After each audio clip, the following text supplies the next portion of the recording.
Assalamualaikum warahmatullahi wabarakatuh.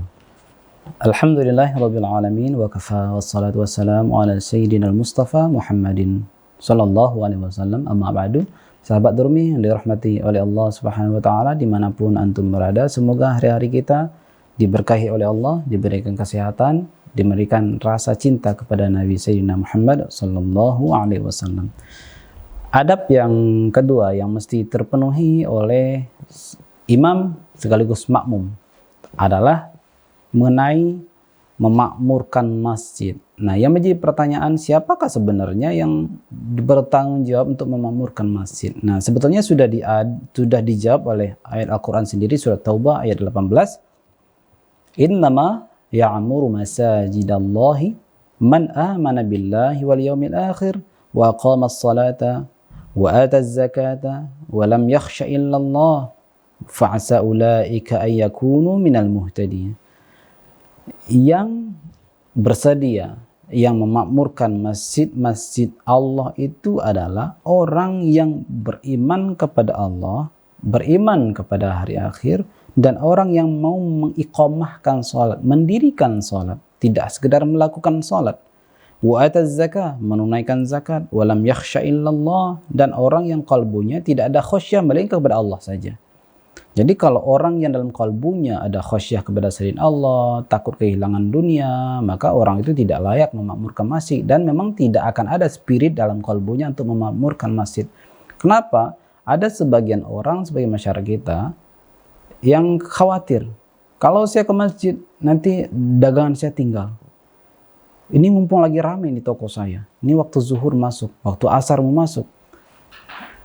Para calon pembeli lagi lalu lalang depan tokonya. Lalu dia tutup toko. Dia khawatir akan kehilangan beberapa omset, akan kehilangan beberapa keuntungan. Disebabkan hanya ditutup sejenak saja, 10 menit, 15 menit, atau setengah jam. Sekedar untuk berangkat masjid, sholat dan pulang ke masjid. Hanya setengah jam saja. Dia ketakutan. Maka di bagian ayat terakhir ini dijelaskan walam yakhsha illallah, maka yang memakmurkan masjid itu adalah orang yang kalbunya adalah khasyah kepada Allah Subhanahu wa taala. Jadi siapakah yang bertanggung jawab untuk memakmurkan masjid? Yaitu orang yang beriman.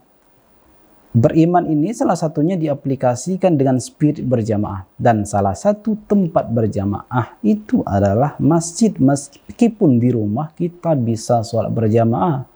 Dan memang ada perbedaan pendapat di kalangan fuqaha. Apabila di suatu masjid tidak ada jamaah, atau mungkin seseorang menemukan fitnah di masjid. Yang fitnah itu bukan masjidnya, ada personal-personal yang memunculkan kegaduhan, ada personal-personal yang secara sosial bermasalah misalnya. Tapi di rumah dia bisa sholat berjamaah dengan teman-temannya dengan tenang, dengan keluarganya dengan tenang, dan bisa membantu kekhusyuan, maka dalam hal itu dia boleh sholat di rumah dengan berjamaah. Nah, ini salah satu perbedaan pendapat ulama mengenai sholat berjamaah di masjid atau di rumah. Karena salah satu yang menjadi objek pandangan di situ adalah berjamaahnya. Sahabat Durmi yang dirahmati oleh Allah Subhanahu wa taala, apabila kita merasa diri kita sebagai orang beriman, atau kita boleh dalam hal ini merasa dalam artian kita berhusnuzan, berbaik sangka pada Allah, ya Allah, jadikanlah aku sebagai orang yang beriman sebagaimana yang Engkau firmankan, innama ya'muru masajidallahi man amana billahi wal yawmil akhir. Yang memakmurkan masjid itulah orang yang beriman kepada Allah dan beriman kepada hari akhir. Ya Allah, jadikanlah aku sebagai orang beriman itu, ya Allah. Dan yakinkan diriku sebagai orang beriman, dan kuatkanlah diriku dengan keimanan itu untuk memakmurkan rumah-rumahmu, ya Allah. Begitu ya hasrat kita, begitu cara kita berkomunikasi dengan diri kita. Jadi dalam hal ini sebetulnya boleh kita untuk pede mengakui diri kita beriman, boleh, tapi dalam bab husnuzan dan dalam bab doa, dan tanpa kita begitu pede bahwa keimanan ini akan terus berkesinambungan, terus kekal sampai akhir hayat nanti. Untuk mempertahankan iman hingga akhir hayat, kita butuh doa. Minta doalah kepada Allah Subhanahu wa taala supaya kita tetap ditetapkan oleh Allah dalam kondisi iman hingga akhir hayat kelak. Merasakah diri kita sebagai orang beriman? Maka bagi imam yang merasa dirinya beriman, bagi makmum yang merasa dirinya beriman, semuanya bertanggung jawab untuk memakmurkan masjid. Jangan kita bersedia memakmurkan masjid kalau sudah menjadi DKM. Jangan DKM merasa bertanggung jawab ke masjid jika dia telah digaji. Kalau gajinya telat, dia tidak bersemangat memakmurkan masjid. Ini menjadi aib bagi dirinya. Atau jika ada konflik dalam satu masjid antara DKM, pengurus dengan satu pengurus yang lainnya, pengurus lama dengan pengurus baru, atau merasa saling mana yang terbaik, akulah lebih baik mengurusnya.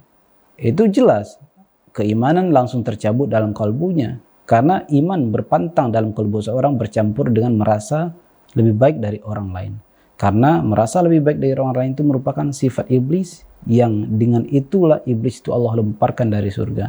Maka ketika iblis terlempar dari surga hanya gara-gara dia merasa lebih baik daripada Sayyidina Adam, maka sebenarnya orang yang merasa lebih baik dari orang lain di dalam masjid, dalam pengurusan masjid, maka sebenarnya pada hakikat dia telah terlempar dari masjid itu sendiri secara rohani. Meskipun fisiknya sedang berada di dalam masjid. Maka bersihkanlah kotoran-kotoran kita itu. Tanamkan keimanan, murnikan keimanan kita dalam mengurus masjid.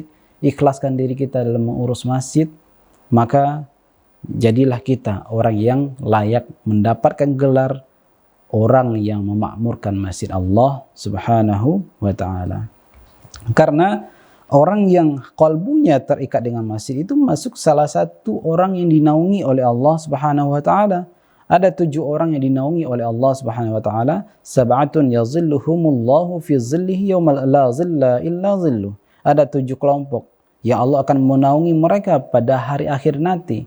Yaitu yang pertama adalah imam yang adil, kemudian syabun nasya'a fi ibadatillah, pemuda yang selalu berubudiyah kepada Allah, dan yang ketiga wa rajulun qalbuhu mu'allaqun fil masajid, yaitu seseorang yang kalbunya terpaut dengan masjid.